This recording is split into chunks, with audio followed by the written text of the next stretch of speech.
বন্ধুরা, অ্যালুমিনিয়াম তৈরি করতে লাগে বক্সাইট, কিন্তু লাল রঙের এই আকর পদার্থটি নিষ্কাশন করতে পরিবেশের ব্যাপক ক্ষতি হয়। তার সঙ্গে সঙ্গে স্থানীয় পেশা ও রুজি রোজগার নিয়ে টান পড়ে।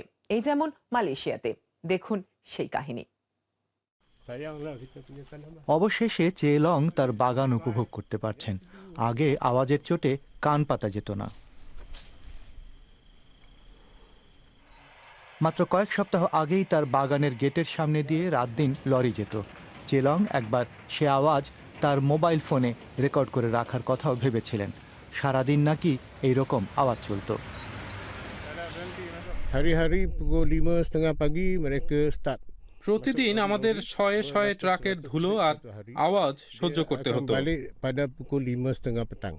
ভোরবেলা বাড়ি ছেড়ে অন্য কোথাও যাওয়া ছাড়া শেষমেশ আমাদের আর কোনো উপায় ছিল না। Di Pekan Besarah sana. So saya anak আমার স্ত্রী, ছেলে মেয়ে আর আমি সকলে মিলে আমাদের অফিসে গিয়ে সেখানেই অপেক্ষা করতাম কখন ট্রাক ড্রাইভারদের ডিউটি pukul 5:30 শেষ হবে। petang baru kita balik rumah. মাসের পর মাস এভাবে কেটেছে। চেলংয়ের বাড়ি হলো পূর্ব মালয়েশিয়ার কুয়ান্তান শহরের কাছে। গোটা এলাকাতেই মাটির নিচে বক্সাইট পাওয়া যায়। লাল রঙের বক্সাইট থেকে অ্যালুমিনিয়াম তৈরি হয়। 2 বছর আগে ইন্দোনেশিয়া বক্সাইট রপ্তানি পুরোপুরি বন্ধ করে দেয়। তখন থেকে মালয়েশিয়া এই এলাকার সবচেয়ে বড় বক্সাইট রপ্তানিকারক দেশ। 2 বছরে মালয়েশিয়ার বক্সাইট রপ্তানি বেড়েছে 10 গুণ। এই বক্সাইটের অধিকাংশই যায় চীনে। বক্সাইটের খোঁজে পাহাং রাজ্যের সর্বত্র খোঁড়াখুঁড়ি চলছে। মাইনিং কোম্পানিগুলো চেলংয়ের জমিও খুঁড়তে চেয়েছে। সেজন্য প্রায় 45,000 ইউরোর মতো দিতে চেয়েছে।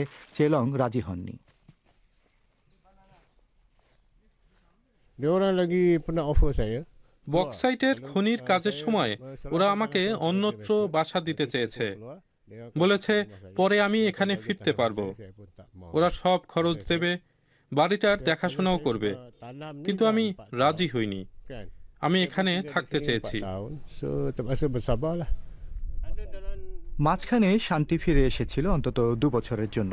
কারণ এবছরের গোড়ায় মালয়েশিয়া সরকার বক্সাইট মাইনিংয়ের ওপর সাময়িক নিষেধাজ্ঞা জারি করেছিল। সরকার বক্সাইট শিল্পকে আরও ভালোভাবে নিয়ন্ত্রণ করার পন্থা খুঁজছে, কিন্তু ক্ষতি যা হবার হয়ে গেছে। বৃষ্টিতে জমির ওপরের মাটি ধুয়ে যাবতীয় টক্সিক পদার্থ নদীতে গিয়ে পড়েছে। ফলে নদীর পানিতে আর্সেনিক, পারদ, এমনকি তেজস্ক্রিয় ইউরেনিয়াম পর্যন্ত পাওয়া গেছে। নিক আল বুখারি পেশায় জেলে। তিনিও বক্সাইট মাইনিংয়ের ফল দেখছেন।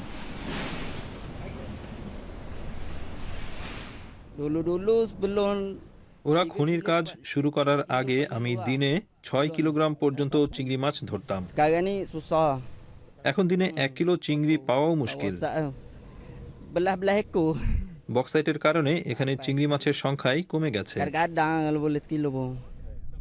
ফুজিয়া সালে জাতীয় সংসদে বিরোধী দলের সাংসদ।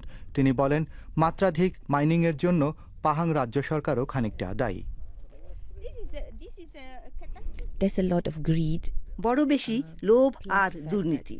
দুর্নীতি সর্বত্র, আর কর্তৃপক্ষ পুরোপুরি অক্ষম। সরকারের রাজনীতিকরা বিষয়টি নিয়ে একটি কথাও বলেননি। তারা চুপ করে রয়েছেন। বক্সাইট মাইনিং থেকে শ্রমিকদের কেউই বড়লোক হয়ে যাননি। হালিমা কাদির ও তার ছেলের এককালে পাম অয়েলের চাষ ছিল, তা থেকে ভালো আয় হতো।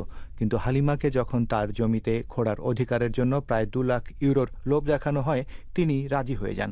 সব গাছ কেটে ফেলে মাটি খোঁড়া হয়ে যাবার পর তাকে বলা হয় তার জমির বক্সাইটে বেশি সিলিকেট থাকায় তার নাকি কোনো দাম নেই। তাই তাকে মাত্র 10,000 ইউরো ক্ষতিপূরণ নিয়ে সন্তুষ্ট থাকতে হয়। ততদিনে জমি পুরোপুরি নষ্ট হয়ে গেছে।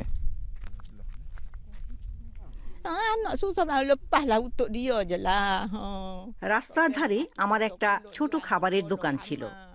আমি ক্ষতিপূরণের টাকা দিয়ে ব্যবসাটাকে বাড়ানোর কথা ভাবছিলাম, কিন্তু এখন সব পাম গাছ উধাও। আমার কোনো রোজগারও নেই। আমি সর্বস্ব হারিয়েছি।